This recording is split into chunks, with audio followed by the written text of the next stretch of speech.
أتي نمنتاي تسادد النزول نمنتاي زلوا زنبرة ما أنت تسادد زنبرة حين معلو بيزاك خو أتبوتاتنا بتي أملاح زهاوم تأجاك حالف خلوا النقدس باولوس بصلالتهم كي كردوا يعني فوس نيرم بصلالتهم كي كره حومان فوس نيرم لهم بصلالتنا ب قالنا قده هو مفواس قري لومي كل مكراس قاي زقبل زلو نسيخن محازته من تخبر رسوم يكونن لتصوعوا عن ونجل عقلقلوت كل الشيخ مخيقون بعلو سريح يخبلع نفي يخبلع زي فقد كنا يسيسي تخوينا نبحالو زلنا سب زولو زلو حق تخوينو نساير لينا ايو نغرت علا زيج نقنز نبره ناي ابيات ክርስቲያናት ጉዳዩ አታ ህዝብ ይስማ አቱም ሊቃውንት ስሙ አንቱም ካህናት ስሙ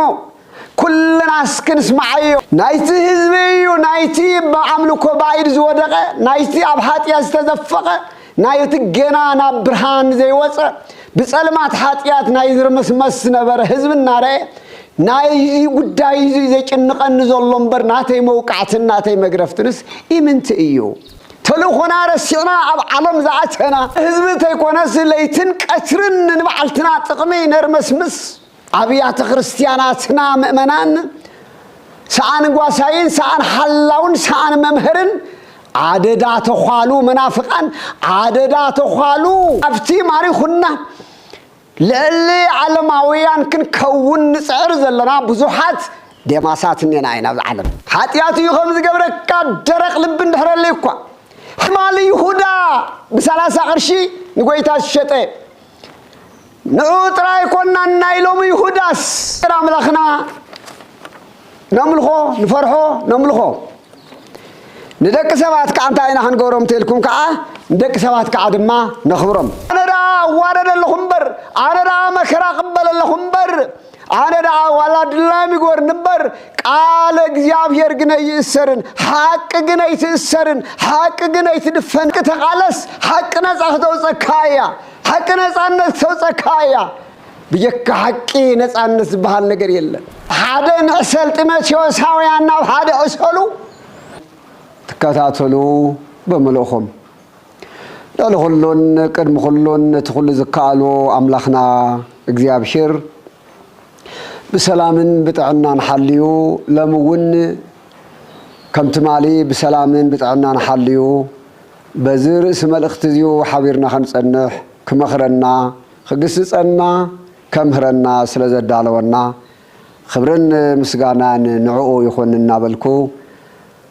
ملوخرنا عالم نتنورون زلخون وجناتون توهابي سلام تي أبو زل العالم زخونا أملاخنا جديها بشر أبز زلخون وخف العالم بسلامين بتعنا نحلوكم قدوس فعادو يخون لنا كوران الكوراتين هذ بجديها بشر نهو بزحيز تقسكو تقسي برهان عالم قدوس باولوس نمنفساوي ودو نتيماتيوس كابز صحافلو كتابو وسدنا ايو حيل قال يمو ازيو ابكالاي ناب تيماتيوس صحافو مراف 4 تفقدي 9 زلو حيل قال مبقس غيرنا حبيرنا خنصنحنا حبيرنا قالو خنمهارينا مو تغلاص مستير وهاب طبب እግዚአብሔር መንፈስ ቅዱስ ለሁሉና እንገልጸልና ቅዱስ ፈቃዱ ይሆነልና አብዝ ቃል እዚሁ ዴማስ ሀደገኒ ወአፍቀሮ ለዝንቱ ዓለም ዘይእዜ ወሆረ ተሰሎንቄ ዝብል ቃል መበገሲኡ ዝኸውን ኣብ ቁጽር 9 አስተፋጥን ትምጻ ሐብዬ ፍጡነ ዝብል መበገሲ እዩ ዘርየና ሞ ዚና ብትግርኛ ክንምልሶ ኸለና ጢሞቴዎስ ቀልጢፍካ ናባይ ምጻ ምክንያቱ ዴማስ ነዛ ዓለም እዚኣ ፈትዩ ሓዲጉኒ ናብ ተሰሎንቄ ስለዝኸደ ጢሞቴዎስ ቀልጢፍካ ምጻለይ ይብል እዚሁ ነቲ ኣዝዩ ዝፈትዎ ነቲ ወደይ እናበለ ዝምዕዶ نتي منفساوي ودو ببؤ غريكاوي بديو دما اسرائيلاوي جوشاوي ويم اسرائيلاوي نزخونه بمنفس قدوس حاصينو حانيصو نزعبيون ودو نتيماتيوس زقربلو مصوعتاي نابزي مستير زيو طليقنا قدمتاونا كلتا نغير كنلعلي يقبأناي مجمرتا اذا مصوعتا زقرب زلو قدوس باولوس بزملكت حصر بزبل ملكعو منم انقوا انتام مبزحتنا دحر بايتا قدوس باولوس نفلط انتخناون دغاغيمنا ناي باولوس دحر بايتا خنلعل كلنا زهبنا تمرت سلازلو زهبنا تبعات سلازلو زهبنا منفساوي مورال سلازلو زهبنا ناي منقد حقي خنسعل زوقعنا بصح ነገር ታው ቅዱስ ጳውሎስ ንመሃር ስለዝኾና ህይወቱን አና መጽሐፍ ስለዝኾነ ንሱውን ከምዝበለና አነን ክርስቶስ ከምዝመስለው ከምዝመሰልክዎ ንስኻትኩም ወን ዓይ ምሰሉ ይልና አለሞ እቲ ናይ ቅዱስ ጳውሎስ ድሕሪ ባይታ ምርአይ ሕጽር ብዝበለ ወሳናይ ብርሃነ ዓለም ቅዱስ ጳውሎስ ዝብል ስያሜ ቅድመ መቅባሉ ቅዱስ ጳውሎስ ተባሂሉ ቅድመ ምጽውዑ ሳውል ተባሂሉ ዝፍለጥ ዝነበረ ካፍቶም ዓበይቲ ምሁራን ዝተባሃሉ እስራኤላውያን ኣብ እግሪ ገማልያል ዝተባሃለ ሊቅ ዝተማሃረ ሕገ ኦሪትን ስርዓተ ኦሪትን ጠንቂቁ ዝፈልጥ መፍላጥ ጥራይ ከይኮነውን ሕገ አምላኹ ንእግዚአብሔር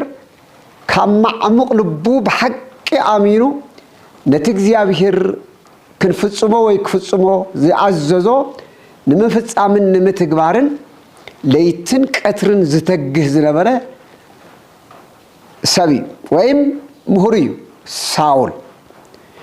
ሳውል ብዝነበረሉ ዘመን ምንም እንኳ ሳውል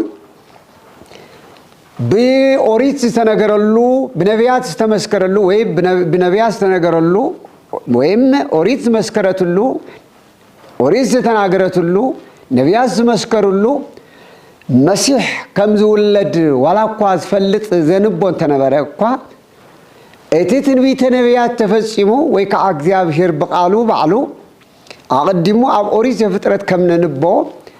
ታብ ምዕራፍ 3 ፍቅድ 15 ዝተዛረቦ እቲ ኺዳን አምላኽ እቲ ታፍቶም ሰለስተ ስሉስ ቅዱስ አካላዊ ቃል እግዚአብሔር ወልድ መሲሕ ናብ ዓለም ከምዝመጽእ በነቢያት ተዛረቡን ትንቢት ከምዝፍጸም በተስፋ ዝሕሉ እኳ እንተነበረ እቲ መሲሕ ከም ተወሊዱ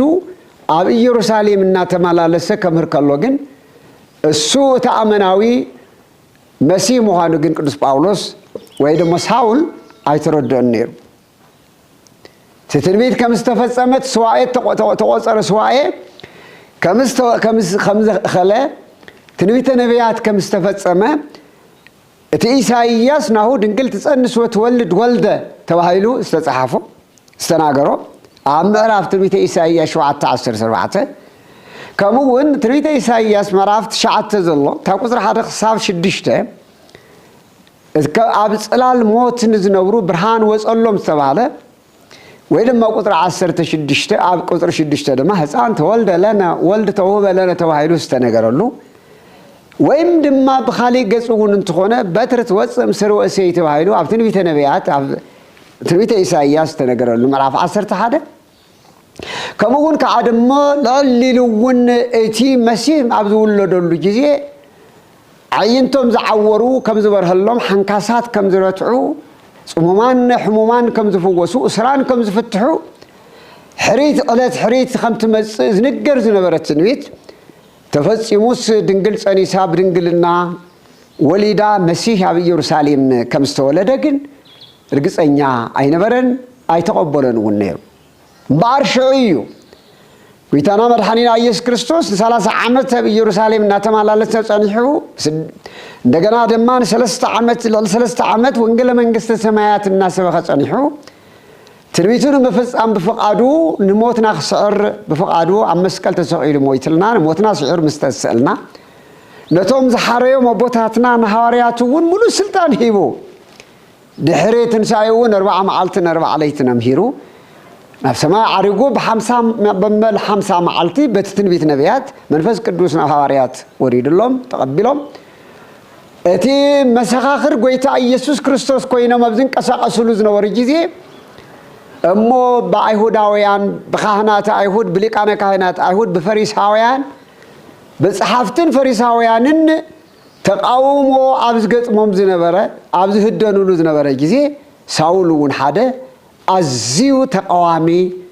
ክርስቶስ ዝነበረ ሰዓብት ክርስቶስ አብዙ ዓልዎ ከይሓድሩ አብዝ ሓደርዎ ከይውዕሉ ኃይሉ ተጠቂሙ በቀናአቱ ናምላኹ ዝነበረ ቀናአት ተበጊሱ ክርስቲያን ዝብቀል ዝነበረ ዘሳድድ ዝነበረ መሳደድ ህዝብ እግዚአብሔር ለበነበል ተማሊ አብካሊ ዓለም ሸፋቱ ዝነበሩ ይቀርደው ቅዱስ ጳውሎስ እቲ ናምላኹ ቀናእ ዝነበረ ይቀረሞ ተማሊ አመፀኛታትን ቀተልትን አሳደድትን ዝነበሩ በዘይ ፍላጦም ተማሊ አብ ኃጢአት ወዲቆም አግብርት ኃጢአት ዝነበሩ ተማሊ እንድህር ደአ እግዚአብሔር በተአምራቱን ተጸውዕዎም ቶም ተማልን ፈልጦም መሳደድቲ ቶም ተማልን ፈልጦም ኃጢአተኛታትና በዓይንና እንሪኦም እንድህር ደአ ፈቃድ አምላክ እግዚአብሔር ክጉብንዮም ከሎ ትናይት ማልነቶም ተረስዑ ናብ ሓድሽ ምዕራፍ ከም ሰጋገሩ ክርኢ ይግባ ናይ ሳውል ታሪክ ዘይ ሳውል እምባር ታፍቶም ጸሐፍትን ፈሪሳውያንን ንህዝብ እግዚአብሔር ንሰዓብት ጎይታ ክርስቶስ ከሳድድ ስልጣን ተቀቢሉ ወረቀት ፈቃድ ሂቦም ዝደለዮን ከአስተር ዝደለዮን ከወቃ ተቀቢሉ ደማስቆ አብዝ በጽሕሉ ጊዜ እምባር ሳውል ሳውል ሳውል ولمن تسددني أتا ساول نمنت أخات الساددن نزنيخا ساول ساول نمنت أخات قفعني خا نمنت أخ عرفت خلي خان نزنيخا نمنت أخات الساقين نمنت أخات الساددن نزنيخا زبل دمس سمعه مجمريا جن ناس أبراق برهان بس يكلت ينتو مسدفنو نام مريت مسودقة ساول زدمس زي سمعي زبلنا قبر هاريات نهاريات قبر الأوكان ويم قبر هاريات معرف شعات الأسرار حادن زلو تاريخو بزقباء تنتين والله بارشعيو وقويتان السخامني خا زبالة تسادد النزل خما أنا بعل نازريت هاوي أنا إيسوسية والله دي أبشرين مسك نزي السادادز نبرة نزين خريستيان أبزو علوه زي يوعلو زي يحضرهم أبز حضروا يوعلوم زنبرة مساددين قتالين أقتالين زنبرة أبناء استيفانوس لكرياكون استيفانوس كقتل كله بإيمان خيفلق كله ساول ينيرو نايتهم قتلتي كداونتهم النبرتهم من زحلو زنبرة سبي لببالو زيابهير كسوق عنا خلو لومي أبزا زهلنا نحلو أبزهلنا نحلو نايتمال هيوتنا እግዚአብሔር ቀይር ዝኽል አምላኽ እዩ ወይታ ቀይረና ይኸል ሳውል ናይልብውን ቅንዓት አምላኽ ዝነበረ ዳምበር ዝኹሉ ዝገብሮ ዝነበረ ንኽብር እግዚአብሔር ይሉ ዳምበር ንኽብር ልእሱ ግን አይነበረ ቅንዓት አምላኽ ስለ ዝነበረ ባርሽዕዩ ተገለጸሉ አይኑ ምስተዓወረ ናማና ሐናንያ ና ዝባል ከይት ተገይሩ ታው እንደሐርዩ እግዚአብሔር ኢየሱስ ክርስቶስ ነቲህ አብ ሕልሚ መጸካሎት መሳደድ ዝነበረ ሳውልና ወኻሊ ኸየሎ ተቀበሎ አእምኖ ወይም ደሞ ኦሬዲ ነገር የለሁ እሱ ስመይ ክጸውር ይሞ ተቀቢልካ አጥምቆ ተቀቢልካ ከይተጠራጠርካ ተቀበሎን እሱ ሳውል ይመጸሎ ይዝወሎ እግዚአብሔር ይመስገን لببال እግዚአብሔር ህዝብ እግዚአብሔር ሳውል እናተ መርሐ እናተ ጎተ ይዝኸደ ከይዱ ድሕሪ ግን አይኑ ተሰዊሩ ዝነበረ ከም ዓለባ ሳርየት ታብ አይኑ ዝነበረ ናይ ውሽጥ ናይ ደገ ዝነበረ ከሊልዎ ዝነበረ አይኑውን በርሃሉ ግን ናይ ጳውሎስ አይን ጥራይ ኮነን በሪሁ ስጋዊ ዓይኑ ጥራይ ምስነ ጸብራ ፀሓይ ዝረአ ዘሎ ዓይኑ ጥራይ ከይኮነ ዝበርሃሉ ናይ ውሽጢ ዓይኑ እውን በርሃሉ ናይ ውሽጢ ዓይንትኩም የብርሃልኩም ወገናተይ ናይ ውሽጢ ዓይንትና እንተ ዘይበሪሁ ናይ ውሽጢ እዛና እንድሕር ዘይተኸፊቱ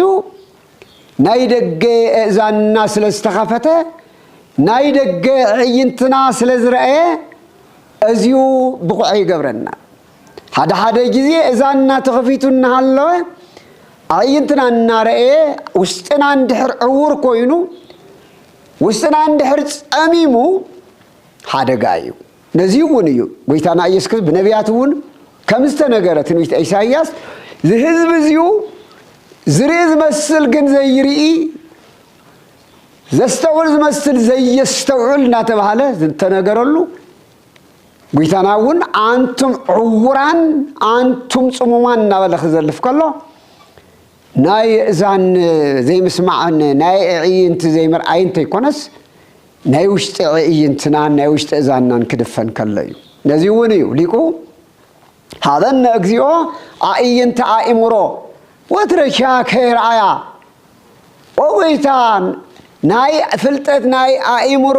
ዕይንትና ሃበነ ዕይንተ ህበና ወትረ ንዓ ኩሉ ግዜ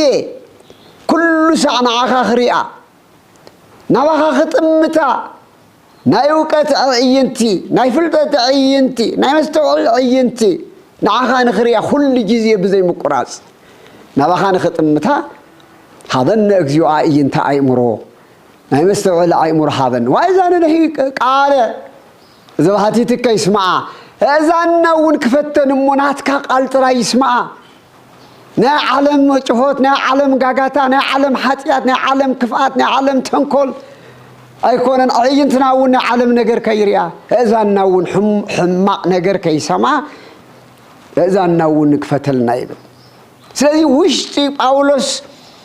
እቲ ክግፈፈሉ ከሎ ናይ ሳውል ዕይንት ክግፈፍ ከሎ እቲ ብርሃን ዕይንት ጥራይ ከይኮነ ውስጡ እውን በርሃሉ ብርሃነ ሕይወት ኢየሱስ ክርስቶስ ኣብ ውሽጡ አብርሃሉ ወንጌል ተገለጸሉ ብርሃን ኾነሉ እቲ ዘሳድዶ ዝነበረ እቲ ንምንታይ ተሳድደኒ ዝብሎ ንምንታይ ዝብሎ ዝነበረ ምእንቲ ዘሳድዶ ዝነበረ ህዝቢ ሕይን ባዕሉ ቤዛ ክኸውን ተስአ ከምዚ ይብል ኣብ ሐዋርያት ስራሕ ወይታ ግና ኪድ ደኣ እዚ ሰብኣይ እዙይ ንቅዱስ ጳውሎስ እዩ ኣብ ቅድሚ ህዝቢ ኣሕዛብን ነገስታትን ህዝቢ እስራኤልን ስመይ ክጸውር እዩ ዘለዎ ስመይ ክጸውር ዘለዎ ናተይ ሕሩይ ኣቕሓ እዩ ምእንቲ ስመይ እውን ብዙሕ መከራ ክቕበል ከም ዘለዎ ክርእዮ እየ በሎ ይብለና ስም ኢየሱስ ክርስቶስ ዝሽከም ናይ ኢየሱስ ክርስቶስ ጽሩይ ኣቕሓ ኣብ ቅድሚ ኣሕዛብን ኣብ ቅድሚ ነገስታትን ኣብ ቅድሚ እስራኤላውያን ጸሓፍቲ ፈሪሳውያን ኣብ ቅድሚ ቶም መምሃራኑ ኣብ ቅድሚ ቶም መሓዝቱ ኣብ ቅድሚ ቶም መማህርቱ ኣብ ምኹራባትን ኣብ ቤተ መቅደስን ኣትዩ ስመይ ብስመይ ዘይሓፍር ብስመይ ዘይደራደር ሕሩይ ምሩፅ ኣቕሓይ ጌሮዮ እየ እዚ ከዓ ድማ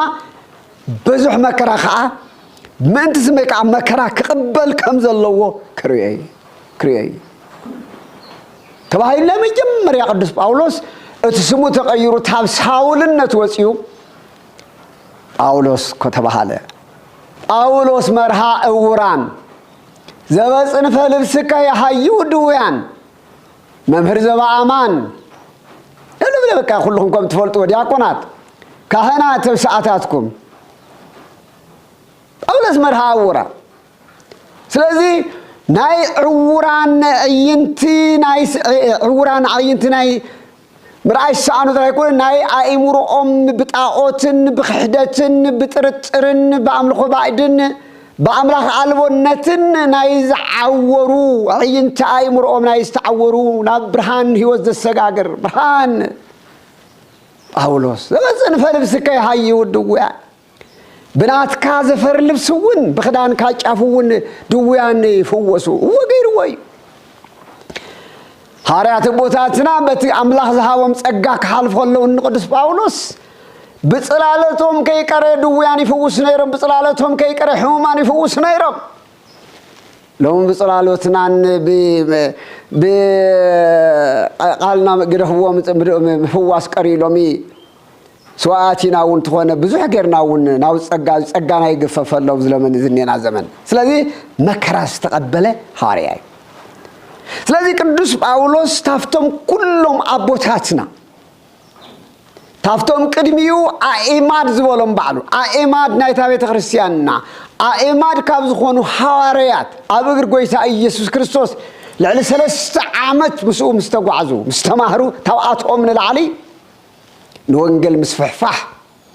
عبي مين استتصاوته قدس باولوس أنا حد جزء قدس باولوس تفتز تصوع الله هذا السمعهم ومعرف قبل حواريات جميلكم مكرات هذا قبل الله وانجل ممهارت هذا جمر الله كساب أبروم الدبابي بسيف خسار زغرس الله كم باولوس مكران وانجل عقل قلت مكرات استقبل يلا كم قدس باولوس بزح صواتو مكرا زحالف يلن سلازي قدس باولوس انت بكل مبوتاتنا حواريات نلعلي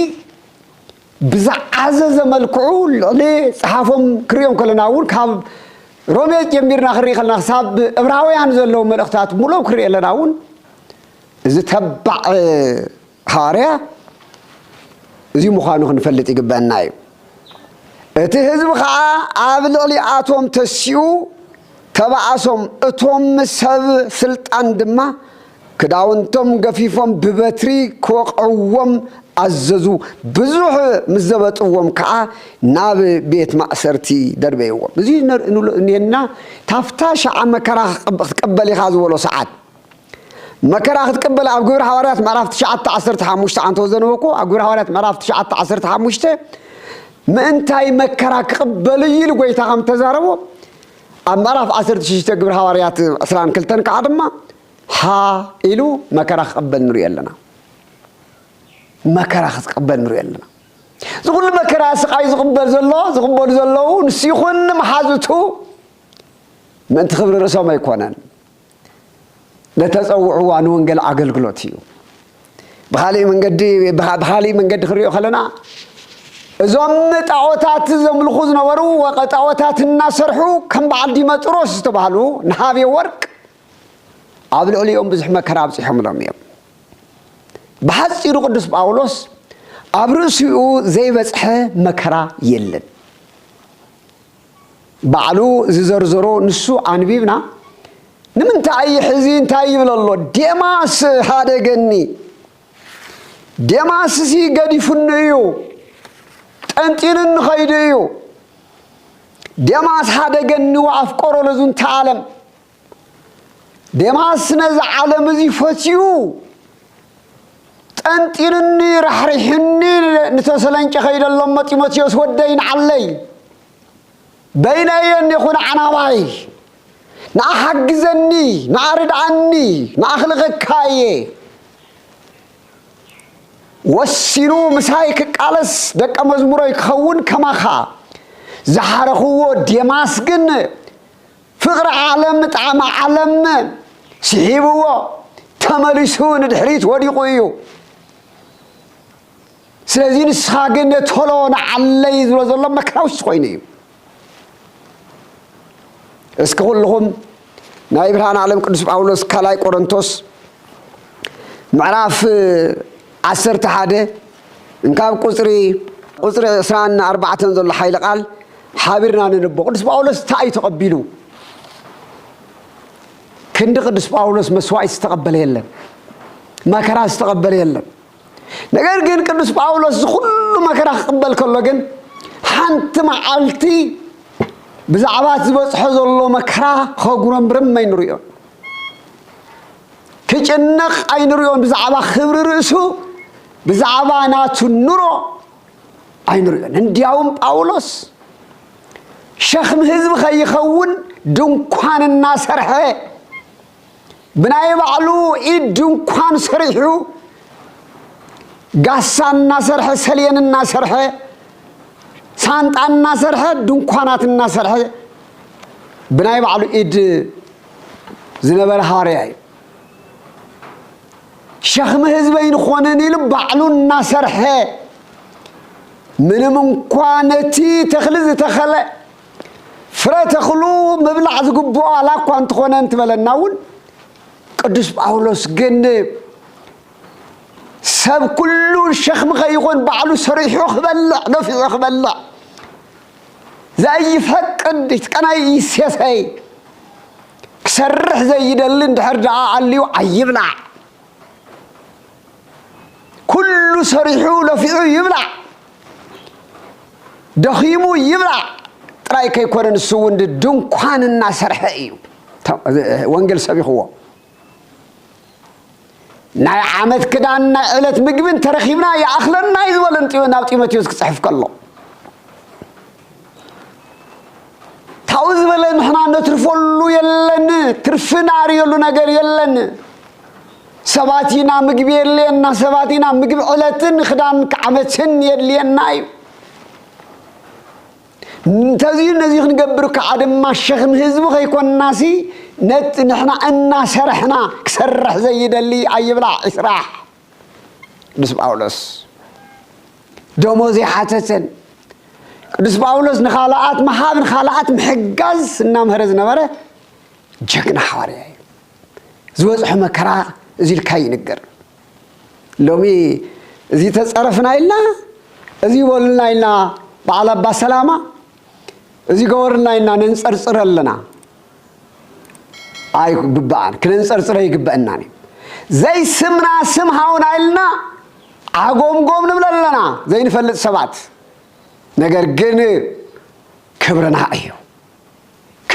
እዩ በድልና እንተኾይና ንበሃሎ ዘለና ሰብ ዝብሎ ዘሎ ሓቂ እንተኾይኑ ንስሓ የድልየና እዩ ነገር ግን ዘይኮንና እናሃለና ሰባት ዘይኮንኩም እናሃለኹም ሰባት ስማ ስም እንተውፅልኩም ዓሽንኳይዶ ብሐዋርያት ብጎይታና እውን ሓሊፉ እዩ ጎይታና እውን እኮ ድውያን ስለ ዝፈወሰ ሰዓር ሰንበት ሰዓራ ኢሎም እኮ ምስ ኃጢአተኛታት ቤት ኃጢአተኛታት አስዩ ምግብ ስለ ዝተመገበ እኮ ዓርከ መጸባሃን ተባሂል እኮ እዩ ባዕረ ማርያም መግደላዊት ንስሓ ደልያ እግሩ ብፀጉር ርሳ እግሩ ክትምዝምዝ ከላ ወይ ክትውሉል ከላ ብሽቶ ክትሓፅቦ ከላ ብንብዓታ እጋሩ ክትደርስ ከላ በዓል ስምዖን እኮ ሓሚዮሞ እዮም ስለዚህ ኩሉ ጎይታ ሓሊፍዎ ይንስውን ኣብ ዓለም ክሳብ ዘለኩም ኣብ እስራብ ዘለኹም መከራ ኣለኹም ተባሂልና ኢና ስለዚህ እዚ ዓይነት ቅዱስ ጳውሎስ ኩሉ መከራ ክሓልፎ ከሎ ጳውሎስ ዘይጭንቆ ዝነበረ ሓንቲ ጭንቂ ነይራቶ እስኪ ነንበሓቢርና መበልካላይ መልእኽቲ ቅዱስ ጳውሎስ ናብ ሰብ ቆሮንቶስ ምዕራፍ 11 ካብ ቁፅሪ 24 ዘሎ ሓይለ ቃል ሓቢርና ነንቦ ካብኣቶም ሕልፊ ዝፃዓርኩ ብዙሕ ጊዜ ዝተኣሰርኩ ልበል ብዙሕ ጊዜ ዝተኣሰርኩ ብዙሕ ጊዜ ዝተገረፍኩ ብዙሕ ጊዜ ዝተኣሰርኩ ብዙሕ ጊዜ ዝተገረፍኩ ብዙሕ ጊዜ እውን ካብ ኣፍ ሞት ዝበፃሕኹ 5 ጊዜ ነርብዓ ጭጉራፍ ሓደ ጎድል በአይሁድ ተገረፍኩ 3 ሰዓት በበትሪ ተዘበጥኩ ሓደ ሰዓት በአእማን ተቀጥቀጥኩ እታ ዝነበርኩዋ መርከብ 3 ሰዓት ተሰበረት ሓደ ለይትን ሓደ መዓልትን ኣብ ባሕሪ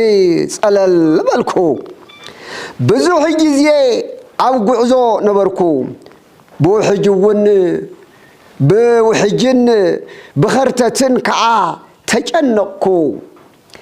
አይሁድን አሕዛብን መከራ አበርትዑለይ ተደማሚረሩ አይሁድን አሕዛብን መከራ አበርትዑለይ ኣብ ከተማን ኣብ በረኻን ኣብ ባሕርን ተጨነቅኩ ኣብ ከተማን ኣብ በረኻን ኣብ ባሕርን ተጨነቅኩ بتوم حسوتي أحواتي تجنكو وعمن دون بيت حساويان بتوم ناتي أحواتي إسرائيلاويان زغنو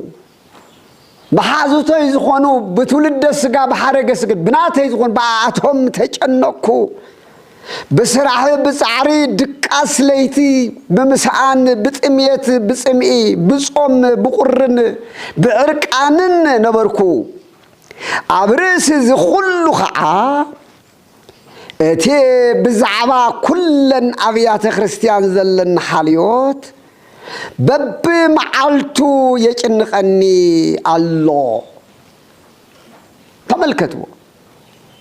كندزي زعكل مكرا استقبل يقدس باولوس أبلوليو زي بصح مكرا يلن زي كل مكرا تقبل مجرشا غنغرنا غن كل بصح ونحلو غن علات زي نقنز نبره نا ابيات كريستيانات غدايو اتا حزب يسمع أنتم لقاونت سمو أنتم كهنات سمو كلنا اسكن اسمعيو قدس باولوس ابرسيوز بزعبات بصحوز نبرز كل سمعهم ومكرا ايقطرون بصقا يتقبلوا كل تقبلوا بتوم وعمن دوين بيص حساويان بتوم بيص حساويان أجبرت زخونو أسمسلت زخونو كبزات بزخون باتهم أيهوداويانن أحزابن تدميرو مساقوين جن زيك إنه قال نزله نا أبيات كريستيانات قداي أبيات كريستيانات قداي بلن تلون تاي سبات نايسر حون حنا نايسر حنايين بيدنا نايسر حنايين انت رب زمانو كاتدرالات نبلن قدامات نبلن دبرتات نبلن نايقصر زلون حنا سرحنايين نغزابير املاخنا نملخلن قدسنا نقبللن سغون دمون نقبللن ستيلن تولدنا حبت ولدنا اسم كريستنا بتمكت نقبللن دقنا زمرعولن ناملاخنا نسا نقبللن بعلتنا سرحنايين ابيات كريستيانات مالت يكونن تقدماي قدس باولوس علات يزيقن قد نزله نابيات كريستيانات غداي مالتكن كريستوس نايز موتلو حزب እግዚአብሔር نايتي حزبيو نايتي بعملكو بايد زودقه نايتي اب حاتياس تزفقه نايت جنا برهان زي وصه بصلمات حاتيات نايزر مسمس نبر حزبنا راي ناي غداي يزيقن قن نزلهم بر ناتي موقعتنا ناتي مغرفتنس ايمنت ايو أبدي تقول صار يكونني زلنا زلا سلذي تاب قدس باولوس كنده يجي تعاشيرو نحلوا بلكم الله بحيبلكم حيو دقي ما بلكم الله تحقسوا دقي ما بلكم الله تحقسوا يبلنا ጭንቁን መከሩን ዝነበረ ናይ አብያት ክርስቲያናት ጉዳይ ስለዚህ አብዝ መከራ ታበለታት ሓደ ማዓልቲ هاني سيئي عميروي مخايد كوني معايتي كوني يلزصوع ديماس انتينو وني دماس كو تمليس نتوسلنچ تمليس ديماس هادغني وفتولزن تعلم تيموثيوس وداي قلطيف كامصالي تولل كامصالي ديماس تصوعي ليرو ديماس منيو ديماس ناغلغلوت نونغل اغلغلوت تصوعي ديماس كم بعل تيتو كم بعل فليمونا خمتم كالوت كم بعل تيموثيوس نونغل اغلغلوت تصوعي ليرو خمري ليرو ነገር ግን ኣብ ጉዕዞና ኸደና ሃለው ጣዕም ዓለም ፍቅር ዓለም ተሳሃቦ ኣብ ተሰሎንጨ መስኣተው ናይ ተሰሎንጨ ፍትፍት ለመደ ናይ ተሰሎንጨ ሃብቲ ማረኾ ነታ ወንጌል ድርቢዋና ዓለም ኣቶ ተዘፈቀ ሎሚ ዲማስ ወየሎ ሎምውን ብዙሓት ዲማሳት ወንጌል ተጸውዖም ሎምውን ብዙሓት ዲማሳት ወንጌል ምስተጸውዕና እንድሕሪዝ ወደቅና تلوخنا رسينا أب عالم زعتنا فقر حزب تيكونس ليتن كثرن نبعلتنا تقمي نرمس مس ጸጋ እግዚአብሔር ገዲፍና ተልኾና ዘንጊዕና አብያተ ክርስቲያናትና ምእመናን ሰአን ጓሳይን ሰአን ሐላውን ሰአን መምህርን አደዳ ተኋሉ መናፍቃን አደዳ ተኋሉ ክህደትን ጠንቆልትን አደዳ መከራ ኾይኖም ዝሕልዎም ስዒኖም ፈቆዱ ፋሽንግራ ኃይሎም እናሃለው በጥሜትን በእርቃንን እናሞቱ ንሕና ግን ከም ዴማስ ኮይና ናይ ዓለም ሃብቲ ማሪኹና ለሊ ዓለማውያን ክንከውን ንጽዕር ዘለና ብዙሓት ዴማሳት እኔና ኢና ኣብ ዓለም ስለዚህ ለምውን እግዚአብሔር ለምውን ቅዱስ ጳውሎስ ኣብ ሰማያዊ ኣብ ገነት ኮይኑ ተዝሪኤና እንታይ ንበለ ቅዱስ ጳውሎስ ለሚ ናባና እንታይ ዓይነት መልእኽቲ እንታይ ዓይነት ጻውዒት ይቐርብ ይመስለኩም ርግጸኛ ለምውን ዓና ኣብ ምድሪ ንዘለና ደማስቆ ወይ ድማ ናይ ተሰሎንቄ ሃብቲ ማሪኽዎ ጠንጢንዎ ራሕርሕዎ ዴማስ ከም ዝኸደ ለምውን ጢሞቴዎስ ወደይ ዝብለና ዘሎ ሰዓት እዩ ለምውን ቤተ ክርስቲያን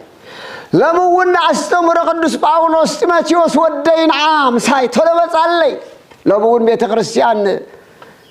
ጢሞቴዎስ ሐቀኛ ሐዋርያ ጢሞቴዎስ ሐቀኛ ቴዎሎጂያን ጢሞቴዎስ ሐቀኛ ካህን ጢሞቴዎስ ሐቀኛ ሊቅ ጢሞቴዎስ ሐቀኛ ዝሆን ካገልጋሊ ጢሞቴዎስ ሐቀኛ ሊቀ ጳጳስ ጢሞቴዎስ በይነየን ዓየት ብለላ ለምውን ኾምይት ድምፅ ዝመሓለፍ ዘሎ ዴማስ ሃደገኒ ወፋዋ አፍቀሮ ለዝንቱ ዓለም ወይየኒ ሆረ ተሰሎንቄ ለምውን ዝድምፅ እዚሁ ንዓና ክንምሃር ዓሽ ሰባት መጽሐፍ ቅዱስ ዝተጻሕፈ ንዓና ምዃኑ ይርስዕዎ መጽሐፍ ቅዱስ ዝተጻሕፈ ንዓና ምዃኑ ብምዝንጋዕ ለባም ሰብት ወንጌል ክስበኽ ከሎ ለባም ሰብት ቃል እግዚአብሔር ክንገር ከሎ በትቃል እግዚአብሔር ይግሰጽ ይምከር ይምሃር ንስሓ ያአትው ሓደ ዓሻ ሰብ ግን እዚ ኣዝበላ ኮ ንዓይ እዩ ይዝብል እዚ ኣይል ሰበኸ ኮ ንዓይ ክብል ይብል ኃጢአቱ ይኸም ዝገብረካ ደረቕ ልብ እንድሕረለይ እኳ ሃንካስ ልብ እንተለይ እኳ ኣብ ክንዲ ንስሓ ተኣትው ጥፋትካ ክንገረካ ከሎ ሓቂ ይልካ ክንድና ንስሓ ትምለስ ንዓይ እኮ እዩ ይዛረባ ዘለባ ሰላም የብለካ ኣይገርመካ ሎም እኮ ተሸጊርና እኮ ኢና ኣብ ኣውደ ምሕረት ክነምህር ከለና ስለ ሊብነት ተምህርና ኣብዚ ውሽጢ ዘለው ለያቡ ይጭነቁ ስለ ነገር ክንዛረብ ከለና ልክ ንዓቶም ይመስሉ ግስላ ኮይኖም እስሱ ስለ ኣፍኒን ፊናሃስ ክነምህር ከለና ኣፍኒን ፊናሃስ ዝብለኒ እኮ ንዓይ ይብለካ ዝገርም እኮ እዩ ነገር ግን መጽሐፍ ቅዱስ ናይ ኣፍኒንን ፊናሃስን ናይ ኤልን ደቂ ኤልን ታሪክ መጽሐፍ ክጽሐፍ ከሎ أبولي كيدان يخونم حدث كيدان زلنا تاو خنم مهارين أكو تصعيفه تاريخ بلغ قدس باولس وكل لا تكساس زيانة تصعف كل تصعفه نحن آخر قصة صلون كنم مهارون كوي تصعيف كوي زلنا لمو وين ديماس قدي فن خمر كله لوم خندي ديماسات على ملنا ولك وين قال ده أنت هذه السباق سكت كونسي سكوي السباق نايت مالي يهودا بسلاسة قرشي نقول يتاش شتى نعود رأي كنا نايلوم يهوداس لو مش نقوليتا عباقي عقويتا زي محلا وسلا عباقي عقويتا زي محساب كو يهودا النت كويو فقر جنزة من دخل اللي يقع تاريخها يهودا عسر يهودا عسر حواريات تختلنا نحن نتلنا حواريات سلسلة حناننا عسر يهودا زختل يهوداوي عسر ديماس زختل ديماساوي عسر تيموثيوس زختل تيموثيوساوي كنا مروا لنا قد نعي يتبلني هو ديماس ندور كوين كان الساعة تملس أبا سلامة ديماساوي لبن تلي وخملس تزعزي اللقين هايتن كأننا يبهالن ديماس حدقني وهورة تسلونكي وأفكارو لازم تعلم يزبل قدس باولوس لا إግዚአብሔር ሕዝብ እግዚአብሔር ልብ በሉ አብና እግዚአብሔር ቃል አብ ቃል እግዚአብሔር ምፍራህ ዝባል ነገር የለም نجابير أملاخنا نملخو نفرحو نملخو ندك سبات كأنت أين هنقولهم تلكم كأ ندك سبات كعدما نخبرهم كالساعاتو خلوا كعدما سغلنا أين اليوم سغل ساعاتو خلوا دما سغلنا أين اليوم نقص أمينا نمر أمينا عبيتنا عندي يوم زبان لقري الله نمكالك زيابشر إنجلي مباركم زولكم باولوس دحارز مصاب دما سكوت تصوعي أبنا حواريات مسقوي تاكوي نبرن أبنا ما سكوا ميدان تصوعي علتو تقليص اللو وانقلنا على السبخي نقرقن مسمع القدس بيتروس مستمهاريات قن عبيت أيوم يلقن سخلي رأيهم كرينا أذين ودون تيماتيوس تزاربو كلاي تيماتيوس معرف كلتا قدر شمونتا سابت ساعة ذل حيل قال سكحابيرنا نرايو كم دي بلالله قالك زيابير أي السرن أيو تايب لنا الله تيماتيوس ودو صحافو قالي اتانا بونجل يبلنا الله اتانا بونجل سبكو اتي كاب زرعي داويد تولده كاب موت تسام إيسوس كريستوس ذكره نتيماتيوس ود الزارة وزلي دايم لله اتعانى بونجل زسبكو اتعانى بونجل زسبكو اتي كابزر داويز تولده كاموز تنسى إيسوس كريستوس ذكره كي ترسعو نتعانى بونجل سبكو دلهو وانجل سبق سبكو سل خريستوسي كاب زر داويد تولد بمدراوي لدتو ولد داويد بقدامي ولدتو ولداف اتين مصير تنسى كان سبكو إيسوس كريستوس ذكرو إيسوس كريستوس بمخنيات وانجل ازوي كم جواري خفو تأثيره مكراك اقبل اللخو بمخنيات ازوانجل زيكا بمخنيات ازوانجل زيكا كم جواري خفو تأثيره مكراك اقبل اللخو كم جواري خفو بمخنيات ازوانجل زيو كم جواري خفو تأثيره انت هون الباس اسيره كم جبار مكرا يقبل الله قال እግዚአብሔር ግና አይእሰርኒ ሰይ አነዳ አይእሰረልኩም በር አነዳ አግረፈልኩም በር አነዳ እጽረፈልኩም በር አነዳ ዋረደልኩም በር አነዳ መከራ ቀበለልኩም በር አነዳ ወላድላም ይጎር ነበር ቃል እግዚአብሔር ግን ይእሰርን ሐቅ ግን ይትእሰርን ሐቅ ግን ይትድፈንን ምን ተሐቂ ተባስ በእንተ ጽድቅ ምን ተሐቂ ተቃለስ ሐቅ ነጻተው ጸካያ ሐቅ ነጻነት ተው ጸካያ በየካ ሐቂ ነጻነት ባህል ነገር የለም ተቃለስ ስለዚህ ቃል እግዚአብሔር ግን ይእሰርን አነ እሰረለሁ አነ ግርፈለሁ ቃል እግዚአብሔር ግን ይእሰርን ስለዚህ ኢየሱስ ክርስቶስ ዘክሮ ካሊ አብነተ ይነብረካን ይዝበል ቅዱስ ጳውሎስ ዴማስ ሃደገን ጢሞቴዎስ ቀልጢፍካ ምጻለይ ለምውን መጸዋዕታ ቤተ ክርስቲያን ዝዮ ዴማሳውያን ይገርፉዋለው ቤተ ክርስቲያን ዴማሳውያን ይገርፉዋለው ወንጌል መመን አማኒት ቤተ ክርስቲያን ስለዚህ ጢሞቴዎሳውያን ንዑ ናብ ሓደ ንዕሰል ጢሞቴዎሳውያን ናብ ሓደ ዕሰሉ ዴማሳውያን ግን ዓለም አፍቂሮሞ አጸገም የምንየው ስለዚህ ነዓለይ ናብ ወንጌል ዕሰል ናብ ሐቅ ወንጌል ዕሰል ናብ ጽድቅ ወንጌል ዕሰል نابطعم عالم فقر عالم ما يكون ناب فقر عالم تيكون ناب فقر وانجل تأسل نعاس الحق مسكر مخنياته وانجل قال እግዚአብሔር يسرن እግዚአብሔር ቤተሰብ أنا مودات متناغن قبرو ቅዱስ ጳውሎስ ምስ ጴጥሮስ قبرو كركري أبنتنا يا ቅዱስ ጳውሎስ كم تعانتوا ذولكم ቅዱስ ጴጥሮስ ሊቀ ሐዋርያት እዩ ቅዱስ ጴጥሮስ ለባም ቅዱስ ጴጥሮስ ናይት ዶርሆ ናይት ኳኩናይ ድምጽ ሰሚዑ ናብ ልቡ ዝተመለሰ ተነሳይ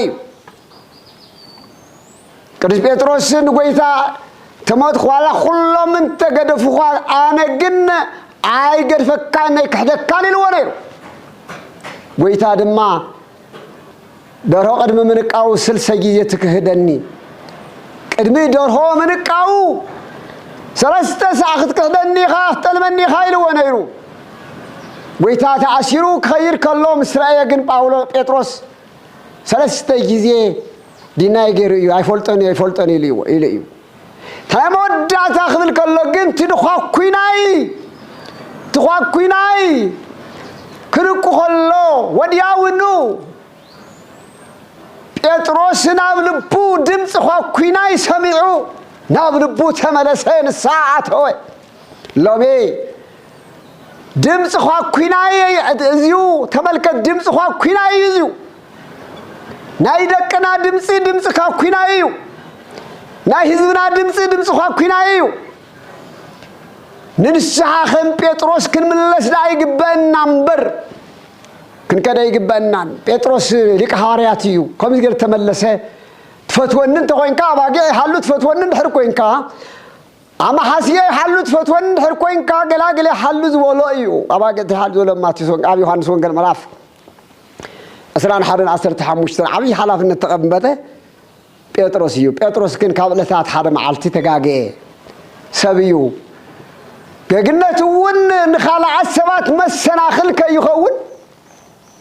ምናልባቱን ብዝበላ አተሓሳሰባ ጴጥሮስ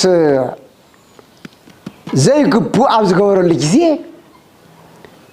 ቅዱስ ጳውሎስ ብድግ በለ አንቱም ካህናት አንቱም ሰባኪያን ወንጌል አንቱም መመናን አባ ሰላማ ክሳሓት ክትሪዎ ከለኹም ክጋገ ክትሪዎ ከለኹም ተጋጊኻ ክትሪዎ ኣለኩም ሊቀ ጳጳስ ስለዝኾነ አባ ሰላማ እዚኦም ዳ ጳጳስ እዮም ከተሓልፈ አይግባእ ጳውሎስ ከም ዝበልኩኹም ሊቀ ሐዋርያት ጴጥሮስ እዩ ዓብይ አቦ ኩሎም እዩ ነገር ግን ጳውሎስ ንናይ ጴጥሮስ ድኽመት ርዩ ክሓልፋ ይደለየ ኖ ግደፍ ተጋጊኻ እዩ ዝበሎ ክነንቦይና ኣብ ገላትያ ናይ ቅዱስ ጳውሎስ መልእኽቲ ናብ ሰብ ገላትያ ምዕራፍ 2:11-13 ቁጥር ዘሎ ረእይዎ ተባዕ እግዚአብሔር ይመስገን ተባዕ ሎምናቶም መጽሐፍትናቶም እንዳንበብና ንጽናዕና ኣለና بتسفى نحل له خمسة ولا نالله بيتروس نبى أنصوكيا مسمسة جنا تجاجيوس لازم نبره بيتروس نبى أنصوكيا مسمسة جنا تجاجيوس لازم نبره بيتروس تجاجيوس لازم نبره كوكس يجبوا نبره كوكس يجبوا نبره تاب بيتروس نلعلمني خاله ما يتوكس هنتبل أبا سلامات تاب بيتروس مني خان السخاء አይቱቀሰን ክትብል አውሎስ ነትልቅ ሐዋርያት ጴጥሮስ ተጋጊዩ ምስራዮ ኩቀስ ግቡ ኮይን ምስራዮ ኩቀስ ግቡ ኮይን ነበረ ኩቀስ ይግብኦ ነበረ ማን ጴጥሮስ ዳይ በዘው ቆ አነውን ይብለና ጳውሎስ አነውን ገጽ ንገጽ ተቃወምክዎ قال لي يلا رمزيو أنا ون جز نجز تقاوم كون بيتروس ጳውሎስ ይኸም ዘሎ كحالفو يدلخون شلل كبلو يدلخون قص نقص كقاومو قص نقص كقاوم تقاوم كو نمنتاي يقاومو زلو سبات كابي يعقوب تليخهم كابي يعقوباويان تليخهم قدم ممصوم مستم كاب وجن احزاب زخونو احوات يبلغ نبره يعقوباويان نا اسرائيلاويان فلطيهم باسرائيلاويان نا يمغب سرعات له بايهوداويان بزليواويان كم تصحفه سرعات مغب له زبلعن زي يبلعن له بحيل وقع له وميمساتهم احزاب جن زرخبو زغبسبس يوم ነገር ግን ቶም ዝብላዓን ዘይብላዓን ነንባዕላቶም ስርዓት ዘለዎም ኣብ ወንጌል ክመጽኸለውን እትበልዓ ሓሰማውን ናብ ወንጌል በወንጌል ድሒነ ይብጎይታ ድሒነ እትበልዓ ሓሰማ ዘይበልዑን በወንጌል ድሒነ ዘይተገረዘውን እትተገረዘውን ኩሎም በሐዲስ ኪዳን ምግራዝ ዘይምግራዝ ሓሰማ ምብላዕ ዘይምብላዕ ኣብ ናይ ድሕነት ክራይተሪያ ስለዘይኮነ ነገር ግን ተሓደ በኃይሉ ተሓደ ከጠፋፈ ስለዚህ ይግባ ያዕቆባውያን አብዘውል ጊዜ ጳውሎስ ምስቶም ጴጥሮስ ምስቶም አሕዛብ ይበልዕ ነበረ ይብለና ንሳቶም ምስመጹ ግና ያዕቆባውያን ምስመጹ ግና ነቶም ዘአምኑ አሕዛብ ክግረዙ አለወም ዝብሉ እህዋት ንዓቶም ፈሪሑ ካብአቶም ተፈለየ ምክንያቱ ቢጽሐሳውያን ጥምቀት በዘይ ግዝረት አይተጠቅምን ግዝረት ከመሓደ ገሮም ይቆጽሩ ስለዝነበሩ እዚያም ከመጽኸለው ግን ጳውሎስ ነዚያም እስራኤል ጴጥሮስ ማለት እየ ናፍቲያቶም ነቲው ቀድሚቲው ምሳአቶም ምስቶም አሕዛብ ነይሩ ምስቶም ክርስቲያን አሕዛብ ታባ አሕዛብ ዝመጹ ወገን ክርስቲያን ነይሩ ያዕቆባውያን ከመጽኸለው አናፍቶም ያዕቆባውያን ይኸይድ ነይሩ ይኽመረ ኣብ ክልተ ኮይኑ ነበረ አሕዋት ፈሪሑ ካብአቶም ተፈለየ እቶም ዝተረፉ ካብ ወገን አይሁድ ዝኾኑ እህዋቱን ከም ጴጥሮስ ግብዛት ኮኑ በርናባስ እኳ እንተይ ተረፈ በቲ ግብዝነቶም ተስሓበ ኣብዚ ሰዓት እዚኡ ኣነ ጳውሎስ ንጴጥሮስ ገጽ ንገጽ ተቃወምክዎ ምክንያቱ ጴጥሮስ ኣብ ጌጋ ኣትዩ ስለዝነበረ ጌጋዊን ወንጌል በወንጌል ዘይድገፍ ሒዙ ስለዝመጸ አይሁዳዊ ስለዘሎ ምስ አይሁዳዊ ክጽጋ አይሁዳውያን ብዘይውሉ ያዕቆባውያን ብዘይውሉ ድማ ምስ አሕዛብ ክትገን ኣብ ክልተ ክሰፍረ ይግባካ ብሙሉእነት ወንጌል ገላትያ ምዕራፍ 2 ብዝግባእነት 13 ዘቆም ኩሉ ይወድዎ ንክታው ጨርሽዎ ስለዚህ ቅዱስ ጴጥሮስ ቅዱስ ጳውሎስ ከምዛ ዓይነት ዝበለ ጀግና እዩ ምክንያቱ ኣብ ቃል እግዚአብሔር عبينيشتي أب حق أنت ترخيب كات خبر أفتح صدق وانجل تلي خات خبر أبسطت قرن أنت اللي خات عرم تبهال تبع لومي كدس باولوس أزيز جبراي سليم مسوا عثرة كدس باولوس تاعي نتيمة وسود خلو خلو أستفاد المسيح حبيه فتونا ديماس هذا جني وافكارو لزنتو عالم هاي ويزيني خوره تسالونكي تيموثيوس ودي تلمص علي ديماس قديفنا الله اليوموي تصوعنا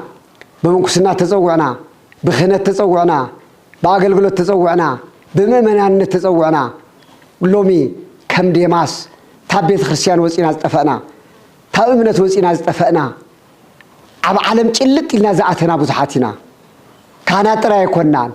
ጳጳሳት ጥራይ ኮናን መመናን ኩሉ ሰብ ኣብዚ ዘይምልከቶ የለን ስለዚህ ኩሉ መብዝሕቱ ህዝብና ኩልኻ ታብ ወንጌል እንድሕር ወጪኻ ታብ ቤተ ክርስቲያን እንድሕር ርሒቕካ ታብ ሓቂ እንድሕር ርሒቕካ ንስኻን ባዕልኻ ናይዛ ዘመን እዚኣ ድማ ትኸውን ኣለኻ ንኸውን ኣለና ማለት እዩ ስለዚህ እንታይ ይብለና ኣሎ ለምውድ ዝቃል እዚ ህያው እዩ ለምውድ ክንምለስ ይግባእና እዩ ደማሳዊ ልቢ ደማሳዊ አስተሐሳሰብ ፈር ዓለም ጣዕም ዓለም ዘሐዘና ሰባት ተኮይና መወዳእታና ካብ እግዚአብሔር መርሓቅ እዩ ስለዚህ ለማ አንተ መልእክትና እንታይ ክንጥቅልሎ ከለና ቅዱስ ጳውሎስ ንሓግዘኒ ንዓናባይ ይብለሎ لمون بيت ክርስቲያንና لمون ቅዱስ ጳውሎስ አካሉ ዳምድረ ለምበር አብ ገነት ኮይኑ ሪኤና አለ እዩ እንታይ ኮን ይብል ይኾን እንታይ ኮን ይብል ኾነ ቦታት ሐዋርያት ናአና ናቶም ፈለግ ዝተከተልና ብምቲ ዓይኒ ሪኤና ይኾኑ ንመመናና ንኻህናትና ንዲያቆናትና ከመይ ሪኤና ይኾን ስለዚህ ኩልና ተቢዕና ናይ እግዚአብሔር ቃል ንከተል ኩልና ይዝምልከት ትምህርት እዚዩ ነገለ ወገለ ይኮነን ሎሚ ካብ ፍቅር እግዚአብሔር ዝወፀኻ ታብ ክርስቲያናዊ ህይወት ዝርሓቃ ኣብ ዝኾነ ፀፍዕ ቦታ ሃሉ ሎሚ ዴማሳዊ ኢኻ ታብ ፍቅር እግዚአብሔር ፍቅር ገንዘብ እንድሕር ኢኻ ታብ ፍቅር እግዚአብሔር ፍቅር ገንዘብን ፍቅር ዓለም እንድሕር ኢኻ ንእግዚአብሔርን ንገንዘብን ሓቢርካ ከተገልግሎም ኣይትኽእልን ኢኻ ከምቲ በቀዳማይ ዘለና ቅዱስ ጳውሎስ ተማሃርናዮ ጎይታውን ዝበለና አሐዱ ገብር ይክል ተቀኒዮ ለክልያ ጋዝ ዴማሳዊ ልብ ሒስካ ንወንጌል ከተገልግለ ይኮንካ ኣይትኽእልን ወንጌላዊ ኮይንካ ናይ ወንጌል አገልጋሎት ተወድሕ ኮይንካ ከም ሐዋርያት ከም ቅዱስ ጳውሎስ ከም ጢሞቴዎስ ኩሉ ገዲፍካ መከራ መስቀል ተሸኪምካ አርአያን ምሳሌን ኮይንካ ንህዝብ ከተገልግል ይግባእካ እዩ ይግባእና ይንኹልና አነቃቂሑ ዘጀመረና አጀሚሩ ክሳብ ዛ ሰዓት ዝያ ዝፈጸመና አምላኽና እግዚአብሔር ክብርን ምስጋናን ንዑ ይኹን